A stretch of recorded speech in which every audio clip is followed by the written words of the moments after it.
जय हिंद दोस्तों, मैं हूं डॉक्टर हर्षित अग्रवाल और आप देख रहे हैं ग्लोबल अफेयर्स। दोस्तों, ट्रंप और पुतिन की मीटिंग खत्म हो चुकी है अलास्का में, जिसका पूरे ग्लोबल मीडिया को बहुत बेसब्री से इंतजार था कि इस मीटिंग में क्या होने वाला है, इस मीटिंग के बाद क्या आउटकम निकल के आएगा। तो मीटिंग दोनों की खत्म हो चुकी है। मीटिंग से पहले हालांकि पुतिन जो है वो अलास्का जाने से पहले रशिया के फार ईस्ट रीजन में गए थे, जिसका नाम है मैकेडॉन रीजन। वहाँ पे एक फिशिंग कंपनी थी रशिया की, उसका इंस्पेक्शन करने गए थे। कयास ये लगाया जा रहा था कि शायद वो ट्रंप के लिए कोई गिफ्ट खरीदने गए, बट ऐसा कुछ नहीं है। तो वहाँ गए, उसके बाद फिर वहाँ से वो अलास्का आए। मैंने पहले ही आपको बताया था इसके पिछले वीडियो में कि मीटिंग से कुछ होने जाने वाला है नहीं, मीटिंग से कुछ आउटकम निकल के नहीं आएगा। दो पॉसिबिलिटी हो सकती हैं, या तो दोनों के बीच में कोई सहमति बने और पीस जो है वो हो जाए, रशिया और यूक्रेन के बीच में युद्ध खत्म हो जाए, या फिर मीटिंग में कुछ नहीं होगा और इस समिट का सेकंड राउंड की डेट वहाँ पे अनाउंस की जाएगी। सेकंड राउंड के बारे में बोला जाएगा कि we will further meet on any other discussion, any other platform, any other places, यहाँ पे हम अलग से डिस्कशन करेंगे। तो वही हुआ। पुतिन काफ़ी नपे तले शब्दों में बोल के चले गए और इस समिट में ट्रंप की पूरी तरीके से हार हुई। दोस्तों, जब भी इस तरीके की समिट होती है तो जो कंट्री होस्ट करता है समिट, रूल यही है कि होस्ट करने के दौरान प्रेस कॉन्फ्रेंस में सबसे पहले उस कंट्री के जो राष्ट्राध्यक्ष हैं, जो हेड ऑफ स्टेट है, वो बोलेंगे। बट यहाँ पे उल्टा हुआ। जैसे ही ट्रंप और पुतिन प्रेस कॉन्फ्रेंस करने आए, 3 घंटे की मीटिंग चली उनकी, जो बहुत ही क्लोज डेलीगेशन के साथ मीटिंग हुई। उसके बाद इनकी प्रेस कॉन्फ्रेंस में जर्नलिस्ट ने कोई भी क्वेश्चन नहीं किया, क्योंकि मना कर दिया गया था इनको कि हम कोई भी क्वेश्चन नहीं लेंगे। प्रेस कॉन्फ्रेंस में सबसे पहला जो स्टेटमेंट था वो पुतिन ने जारी किया। पुतिन ने कहा कि रशिया और यूएस जो है वो काफ़ी पुराने मित्र हैं, बहुत कल्चरल रूट्स जो है उनके बहुत पुराने हैं हमारे।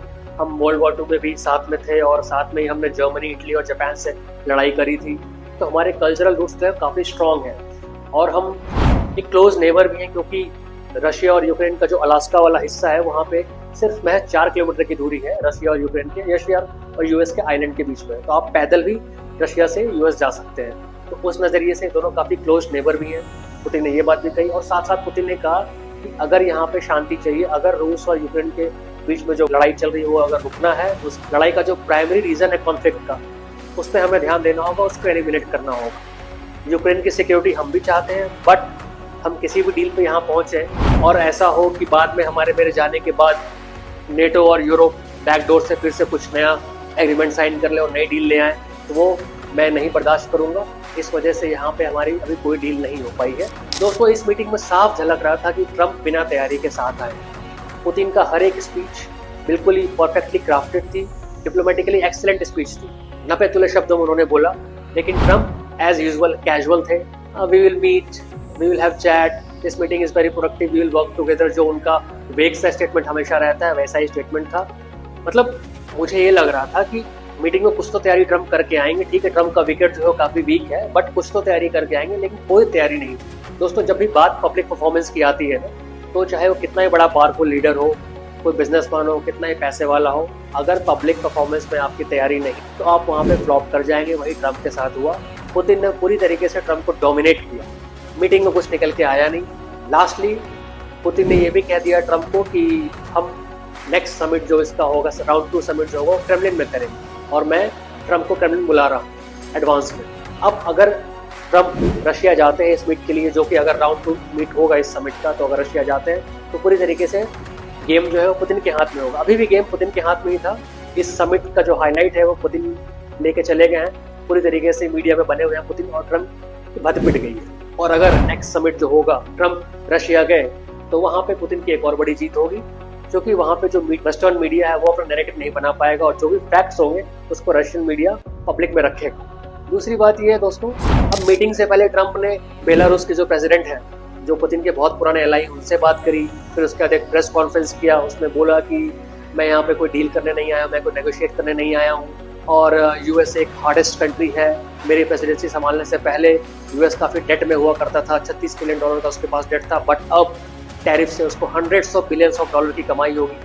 टैरिफ से कमाई कैसे होगी यूएस की, मुझे ये समझ में नहीं आ रहा है। टैरिफ से जो भी बाहर के कंट्रीज हैं जो एक्सपोर्ट करेंगे यूएस को, उनका सामान यूएस मार्केट में ज़्यादा महंगा होगा, जिसको अल्टीमेटली जो प्राइस पे करेगा वो यूएस का कंज्यूमर होगा।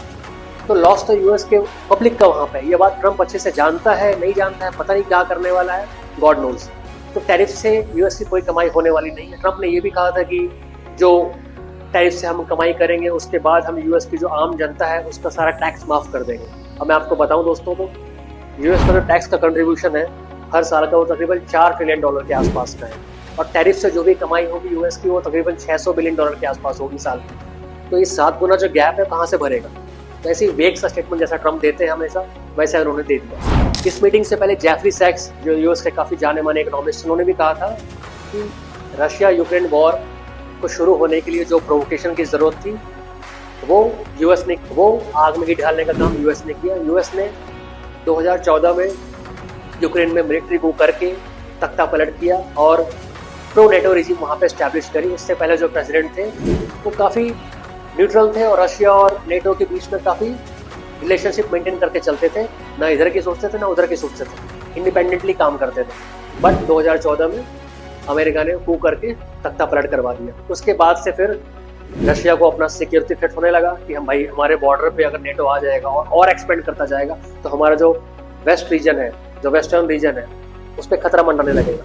इस वजह से फिर रशिया ने यूक्रेन को इन्वेड किया। जेफरी सैक्स का ये भी कहना है कि ट्रम्प अगर प्रॉमिस करें और ये एग्रीमेंट करें कि नेटो फर्दर एक्सपेंशन नहीं करेगा और यूक्रेन नेटो का हिस्सा नहीं बनेगा तो ये वॉर रुक सकती है। बट ट्रम्प चारों तरफ से घिरे हुए हैं मिलिट्री इंडस्ट्रियल कॉम्प्लेक्स से, और मिलिट्री इंडस्ट्रियल कॉम्प्लेक्स के हित में नहीं है कि ये वॉर रुके, क्योंकि उनको अपना हथियार बेचना है। वैसा ही पुतिन ने कहा। पुतिन ने भी स्टेटमेंट अपनी क्लियर कर दी, जो प्रेस कॉन्फ्रेंस में उन्होंने बताया कि हमारी डिमांड्स को अगर पूरी नहीं की जाएंगी, हमारी ये डिमांड है कि नेटो एक्सपेंशन ना करे, यूक्रेन लिखित में दे दे कि हम नेटो में शामिल नहीं होंगे, यूएस जितने भी सैंक्शंस लगे हैं रशिया पे वो हटा ले, तब हम डील के बारे में सोच सकते हैं। क्योंकि दोस्तों जब भी डील होती है ना दो लोगों के बीच में, तो दोनों को कुछ ना कुछ ऑफर करना पड़ता है। ये नहीं कि सामने वाले से हम कुछ भी ऑफर करवा रहे हैं, कुछ भी ले रहे हैं और हम कुछ ऑफर नहीं कर रहे हैं। ट्रम्प के पास कुछ भी ऑफर करने को था नहीं, उन्होंने तैयारी की नहीं थी कि हम जब डील करने बैठेंगे, जब बातचीत होगी तो मेरे पास क्या है नेगोशिएट करने के लिए, मेरे पास क्या ऑफर है। क्योंकि यहाँ पे ट्रम्प का पलड़ा भारी था, क्योंकि ऑलरेडी पुतिन ने यूक्रेन का 20% हिस्सा कब्जाया हुआ है, तो पुतिन के पास कुछ खोने को था नहीं। तो एक तरीके से ये जो समिट था वो टोटल फ्लॉप चला गया। अब देखते हैं अगर राउंड 2 समिट होता है उसमें क्या निकल के आता है। अच्छा, समिट के बाद दोबारा ट्रम्प ने प्रेस कॉन्फ्रेंस करी, फॉक्स न्यूज को एक अपना स्टेटमेंट दिया। उसने कहा कि अब बॉल ज़ेलेंस्की के हाथ में है, ज़ेलेंस्की जो चाहे कर सकते हैं, Zelensky have to make a deal with Putin और यूरोप जाने, मुझे अब इसमें मतलब नहीं है। अभी कुछ दिन पहले चाइना और यूएस दोनों में टकराव हो गया वेस्ट फिलीपीन सी में। चाइना की आदत रही है हमेशा कि साउथ चाइना सी में और वेस्ट फिलीपीन सी में, या जितने भी साउथ चाइना सी से कनेक्टेड जो पानी है वहाँ पे फिलीपींस हो, चाहे इंडोनेशिया हो, चाहे मलेशिया हो, चाहे वियतनाम हो, इनके जो टेरिटोरियल वाटर्स हैं इनमें घुस के चाइना की जो कोस्ट गार्ड शिप है वो इन कंट्रीज के कोस्ट गार्ड शिप को तंग करती है, उनको मारती है जब ये पेट्रोलिंग पे जाते हैं। कई वारदात पहले हो चुकी है। यही हाल मलेशिया के साथ हुआ है, यही हाल ब्रूनेई के साथ हुआ है, यही हाल वियतनाम के साथ हुआ है। इस बार भी कुछ ऐसा ही हुआ। फिलीपींस की कोस्ट गार्ड शिप जो छोटी सी थी वो वहाँ पे नॉर्मल पेट्रोलिंग कर रही थी अपने टेरिटोरियल वाटर में, और चाइना की एक वॉरशिप, नेवल वॉरशिप और एक कोस्ट गार्ड शिप दोनों वहाँ पे आई और फिलीपींस की जो कोस्ट गार्ड शिप है उसको भगाने लगी और उसको अटैक करने लगी। कोइंसिडेंटली क्या हुआ कि चाइना की दोनों शिप आपस में ही कोलाइड कर गई और इत्तेफाक से वहीं पे यूएस की जो एक पेट्रोलिंग शिप थी यूएसएस हिगिंस, वो वहाँ पे नेविगेटिंग ऑपरेशन कर रही थी, तो वो वहाँ पे फिलीपींस की कोस्ट गार्ड शिप को बचाने आ गई। तो यहाँ पे बवाल खड़ा हो गया और चाइना ने ये क्लेम किया कि यूएस हमारी सोवरेनिटी को खतरे में डाल रहा है, इंटरनेशनल लॉ का वायलेशन कर रहा है और हमारे टेरिटोरियल वाटर में एंगेज कर रहा है, जबकि ऐसा कुछ हुआ नहीं। बल्कि चाइना जो है वो जो वेस्ट फिलीपीन सी है उसको भी साउथ चाइना सी का पार्ट मानता है, इसलिए चाइना ने ये स्टेटमेंट दिया। दोस्तों चाइना का जो बॉर्डर है वो 9 देशों के साथ है, लेकिन चाइना का जो बॉर्डर डिस्प्यूट वो तकरीबन 22 देशों के साथ है। तो इसी वजह से चाइना ने यूएस को खूब खरी खोटी सुनाई कि अगर आप इस तरीके की हरकत करेंगे तो साउथ चाइना सी में पीस स्टैब्लिश नहीं रहेगा आपके इस रेकलेस एक्शन के बाद। बट फिर काउंटर स्टेटमेंट आया यूएस का कहना है कि जो हमारी यूएसएस हिगिंस जो वॉरशिप है वो एक नॉर्मल पेट्रोलिंग करने गई थी और ये हमारे अधिकार में है। ये जो हमारी शिप है ये यूएस की 7th फ्लीट का हिस्सा है जो जापान में डिप्लॉयड है, तो उस टेरिटोरियल वाटर में और उस एरिया में वो आराम से नेविगेट कर सकती है। और फिलीपींस जो है वो यूएस का पुराना एलाई रहा है साउथ ईस्ट एशिया में। इस वजह से ट्रंप ने बाद में ये स्टेटमेंट दिया कि फिलीपींस को अगर कभी भी कोई अटैक करेगा तो हम उसकी रक्षा करने आएंगे। अब ये स्टेटमेंट ये भी वेग काफ़ी स्टेटमेंट है, क्योंकि ये स्टेटमेंट यूएस इतनी बार दे चुका है कि हम उसको किसी में भरोसा नहीं रहा। ताइवान के लिए, जापान के लिए, फिलीपींस के लिए हर बार यूएस ये स्टेटमेंट देता है कि हम उसकी रक्षा में आएंगे, और हम देख ही रहे हैं यूएस यूक्रेन के लिए क्या कर रहा है, सिर्फ billions of dollars of fund provide कर रहा है, बट यूएस और यूरोप ने आज तक ऑन ग्राउंड सोल्जर्स नहीं भेजे यूक्रेन के लिए कि हाँ भाई चलो हम अपने ट्रूप्स को यहाँ पे भेज रहे हैं जो तुम्हारे साथ लड़ेंगे रशिया के खिलाफ, बस पैसा दे रहे हैं। अब फिलीपींस का जो एरिया है स्कार्बो शो जहाँ पे सारी वारदात हुई, वो एक डिस्प्यूटेड एरिया है। चाइना भी उस एरिया को क्लेम करता है और फिलीपींस भी क्लेम करता है। 2021 में फिलीपींस ने आर्बिट्रेशन के लिए यूएन का दरवाजा खटखटाया था और यूएन इसमें इंटरवीन किया था, बट कुछ हुआ नहीं, चाइना किसी की बात नहीं सुनता। तीसरी खबर दोस्तों पाकिस्तान से आई है। चाइना और पाकिस्तान पहले एक दूसरे के साथ थे। बलूचिस्तान में चाइना जो मिनरल वेल्थ है बलूचिस्तान का, वो निकालने के चक्कर में था और पाकिस्तान ने उसको वहाँ पे पनाह दिया था, सिक्योरिटी प्रोवाइड कर रहे थे ताकि चाइना वो मिनरल वेल्थ वहाँ से निकाले, थोड़ा सा पाकिस्तान को दे, बाकी खुद रखे। बट समहाउ जो BLA है, बलूचिस्तान लिबरेशन आर्मी, वो चाइना के सोल्जर्स को, चाइना के इंजीनियर्स को मार रहा था वहाँ पे, इसलिए चाइना को वहाँ पे काफी सिक्योरिटी थ्रेट हुआ, जिस वजह से चाइना की हरकत वहाँ पे कम हो गई। अब यूएस और पाकिस्तान ने एक दूसरे के साथ हाथ मिला है। यूएस ने पाकिस्तान को प्रेज किया है कि आपकी जो पोजीशन है अगेंस्ट टेररिज्म, उसके लिए आपको बहुत बधाई, आप सक्सेसफुली टेररिज्म से लड़ रहे हैं, काउंटर टेररिज्म कर रहे हैं, इसके लिए आपको बहुत बहुत बधाई। मतलब आपने स्प्लिट पर्सनैलिटी के बारे में सुना होगा दोस्तों, कभी आपने स्प्लिट फॉरेन पॉलिसी के बारे में सुना है, जो अभी यूएस कर रहा है। ट्रंप के पिछले कार्यकाल के टाइम पे ट्रंप बिल्कुल एंटी पाकिस्तान थे, पाकिस्तान को FATF की लिस्ट में डाल दिया था, पाकिस्तान को जो भी यूएस एड प्रोवाइड करता था कंप्लीटली बंद कर दिया था। बट इस टाइम पे अभी कंप्लीट शिफ्ट ऑफ पॉलिसी हो गई है अमेरिका की।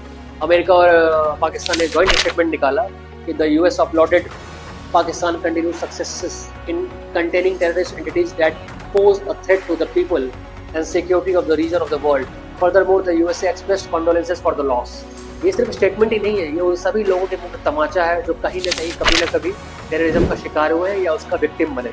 क्या वजह है यूएस की ये करने की? एक तो ट्रम्प भी चाहता है कि जो बलूचिस्तान में जो मिनरल वेल्थ है वो उसके हाथ लग जाए, वो यूएस के पास आ जाए, इस वजह से ट्रम्प भी यही चाह रहा है। इसी तरीके से जैसे चाइना बलूचिस्तान में घुसा हुआ था, वैसे वो भी घुसे और ज़्यादा से ज़्यादा मिनरल वेल्थ निकाल के वहाँ से यूएस ले जाए। ये एक मेन मुद्दा है। दूसरा रीज़न ये है कि वो इंडिया को चेक में रखना चाहता है। दोस्तों 100 में से 99 चीज़ों में चाइना और यूएस अगेंस्ट एक दूसरे के, लेकिन ये एक पॉइंट ऐसा है जहाँ पे दोनों के जियोपॉलिटिकल इंटरेस्ट आके कोलाइड करते हैं, मिल जाते हैं, वो है इंडिया। इंडिया को चेक में रखने के लिए पाकिस्तान का खड़ा रहना बहुत ज़रूरी है, इसलिए पाकिस्तान कभी नहीं डूब सकता, क्योंकि चाइना और यूएस उसको हमेशा खड़ा करके रखेंगे, चाहे किसी भी तरीके से हो।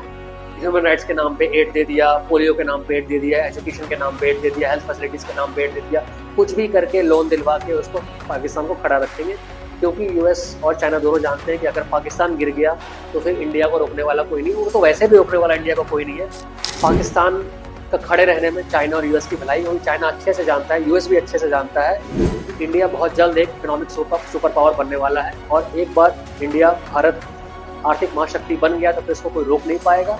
और चाइना और अमेरिका नहीं चाहते कि वो अपना पावर शेयर करें भारत के साथ, इसलिए पाकिस्तान को वो कभी कुछ नहीं होने देंगे। ये सबसे बड़ा रीज़न है पाकिस्तान का खड़ा रहने का। दूसरा, अमेरिका ने 3 ग्रुप का नाम लिया लिस्ट में, ये 3 टेररिस्ट ऑर्गेनाइजेशन है, जिसमें से BLA है, बलोच लिबरेशन आर्मी, TTP है और ISIS खुरासान।